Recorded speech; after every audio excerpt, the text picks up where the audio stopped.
Last week we ended the week with taking Jade to the vet, taking her to the veterinary hospital down in Marathon in the Keys. He said, I need to do surgery on the lizard, so if you have my permission, that's all I need. When they cut her stomach open, they found that the area where she would have follicles for the eggs and be growing her infertile eggs since she didn't have a mate, around that area she had large clusters of cancer growths. And it was so severe that he literally couldn't even cut the cancer out. He had to put her down. I love you. What is going on, beautiful people? Welcome back to my wild life. I'm hanging out here with Ziggy in my little office area.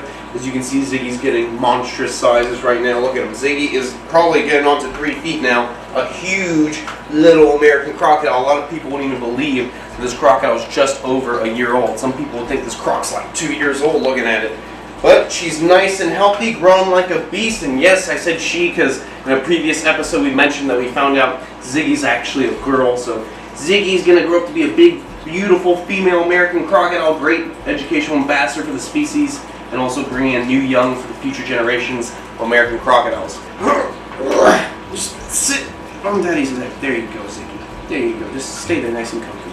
Alright guys, so last week we ended the week with taking Jade to the vet, taking her to the veterinary hospital down in Marathon in the Keys. And if you guys know Jade, she's my beautiful black-throated monitor that's like over 5 feet long, a beast of a monitor lizard, extremely intelligent. I've had her since I was 13 years old, so she's the animal I've had the longest out of all my animals. And she's on a different spectrum when it comes to intelligence. She's not just your average lizard. Monitor lizards, the family she comes from, Veterinary, is extremely intelligent. They're the most intelligent lizards on the planet. So it's not even like having a lizard. It's more like having a dog. And it's not even like having a dog. It's like a dog on a different spectrum. It's a reptile with high intelligence. It is the coolest pet on the planet. And that's why I love her so much. So what happened was, I started to notice in the past week or so that she was losing weight in her shoulders and her waist, her tail, and around her neck.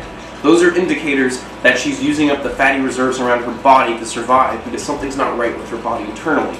So in the wild, like monitor lizards, geckos, other lizard species, even crocodilians, they reserve the fat in their tails, around their neck. And in those areas, that fat will come in handy in a dry season or in a time when they can't get food.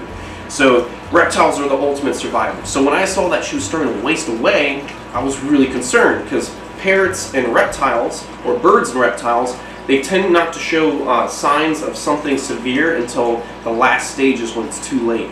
So sadly, I was looking at my lizard and I said, this is not right. Something's seriously wrong with her because I've had her forever. I know what she's supposed to look like. So she was wasting away at the tail, wasting away at the shoulders, wasting away at her neck. And her belly was full of mass. So there's something going on in the stomach. That was the clue. What was going on in the stomach? Was it parasites? Was a bunch of parasites in her stomach and making her waste away on other body parts? That's possible. That's what parasites do. Or was it a foreign object that she ate and has it stuck in her intestines? Because the more I started to feel her abdomen, I started to feel somewhere along the side of her stomach there was like a lump. So I was thinking maybe she ate like a toy. Like she's on exhibit, somebody could throw in a toy in there, or maybe something fell in there, she ate it thinking it was food. So in my head, I'm thinking parasites, okay, we can treat parasites. A foreign object, if anything, the worst thing that's going to happen is we're going to do surgery and get it removed. And then after that's removed, she'll be able to go to the bathroom and continue to eat, and she'll heal up in a month or so.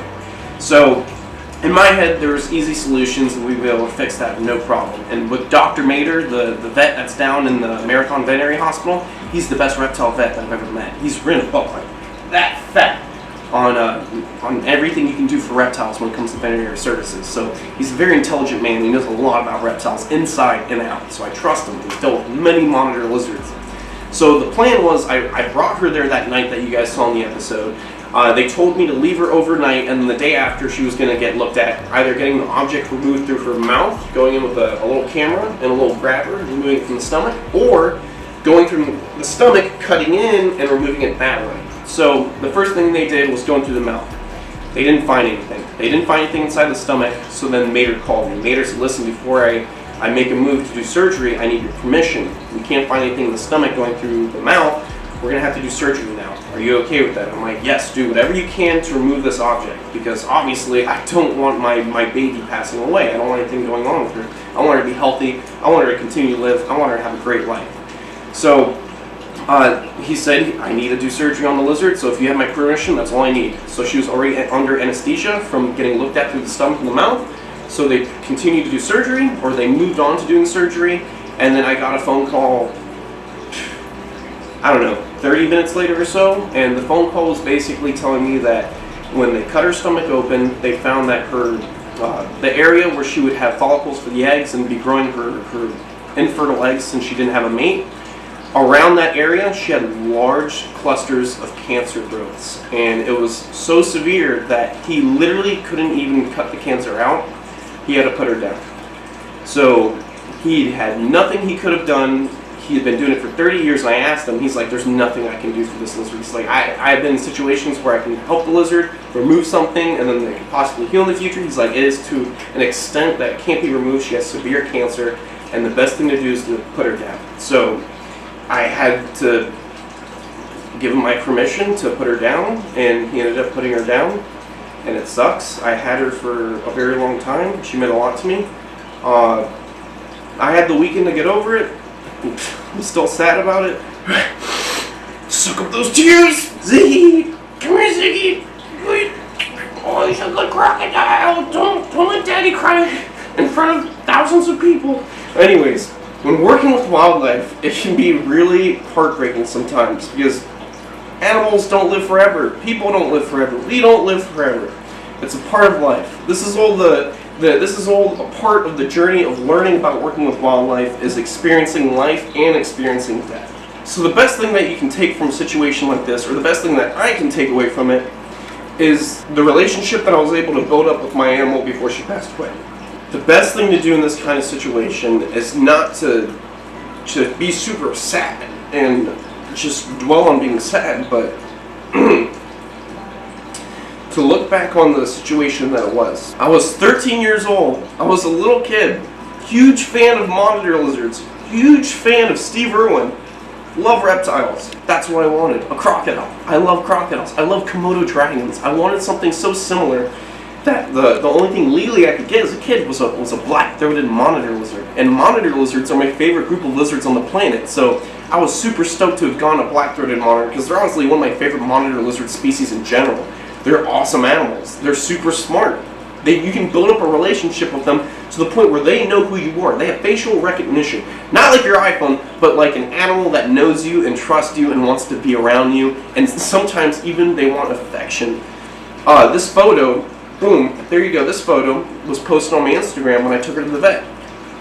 She was not propped up like that for the photo. I was playing with my phone after cuddling her. I went to go sit down, and she crawled to that side of the table, laid on my arms, went to sleep because she felt comfortable with me, and she knows me so well for such a long time. That's the relationship that I built up with this animal, and that's the point I was trying to make earlier. You can't be sad about these situations. It is a part of the game. Animals are born, and animals will die. You have to learn to live with it. This is nature. We are all a part of the food chain. We're all a part of a living organism on this planet. If you don't believe we're all connected, we really are. And I think that's the key to everything. Realizing that we are technically connected to everything around us that is living. And the biggest thing that I want to say is the best thing I can take away from my situation with Jade, from when I was 13 years old to nearly 23 years old today, I have had that black-throated monitor since it was a baby. And I built up a relationship with it to the point where I got to learn so much about how intelligent these monitors are firsthand. So, if there's anything I want you guys to take away from this, it's life, it's experience, it's learning. This is what it's all about. This crocodile that I'm raising up, this is a learning experience. I grew up working around crocodilians my whole life. But how about raising my own crocodile from a hatchling and then seeing my relationship with this animal in 30 years from now? That's what I was building up with Jade. I built up a relationship that was nearly 10 years old with that black-throated monitor lizard. I loved her so much. And sadly, she had to be put down for her own betterment. She was in pain. She went to the bathroom, and it was black blood. And she threw up a little bit of mucus, and it had little bits of blood in it too, which I thought was the object in her body. But no, that had to do with the cancer. So it was severe to the point where the only thing best to do was to put her down and let her have some peace. So this happened all on Wednesday, and I decided to take Thursday and Friday off of filming because I lost my baby, and I took the weekend to go drop off my turtle in Orlando so my friend can take care of it, and one of my fly river turtles, Vanita, so she can have a bigger setup until I get my property. And I took the weekend to reflect on everything and relax and just take a break. And then today I'm going to go pick up Jade from the vet. I'm going to bury her here on this property, and yeah, I'm gonna put her here on the property so she's not anywhere else where she belongs. Is back to nature. I'm trying not to make this a really sad video, but it is a really sad video. But anyways, Ziggy's doing good. I'm getting better. It's life. It's not the first time an animal's passed away, but it's definitely the first time that an animal's passed away that like really meant a lot to me. Because snakes, most snakes live to be like 20 something years old. Lizards usually live to be 25 to 30, and then you get crocodiles that live nearly 100 years old. So I like to have long relationships with my animals, and Jade was one of the few animals that I had built up such a long relationship with. So to lose her was a lot for me, and it sucks. So for anyone out there that's losing pets or has lost pets, you know how it feels, or if you ever do lose a pet, I feel you. I'm right there with you. It sucks, but it's a part of life. We all have to move on, and we all have to learn to keep loving life and keep loving our animals and keep doing good things. The more good energy you put out there, the more good energy that will come to you. I'm a firm believer in that. So I'll see you guys on the next one. Stay beautiful, stay safe, but most of all, stay gangster.